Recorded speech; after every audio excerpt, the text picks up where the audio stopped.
Mariing pinabulaanan po ni Senadora Amy Marcos sa mga paratang ni Senador Pampilo Ping Lacson ukol sa mga umano'y allocables ng Senadora sa 2025 budget. Ayon kay Senadora Amy, ang mga nasabing items na iniuugnay sa kanya ay pawang mga proposals lamang na hindi inaprubahan o hindi po pinondohan.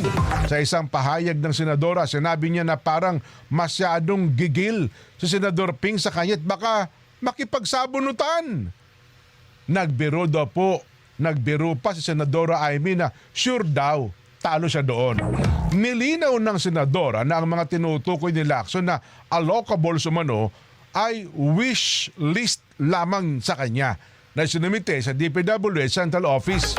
Bukod dito, dinipensahan niya sina Senator Bongo, Senator Bato de la Rosa at Senator Robin Padilla ukol sa kanilang mga allocations na inilagay sa for later release status na nangangahulugan walang naganap na anumang uri ng fund release.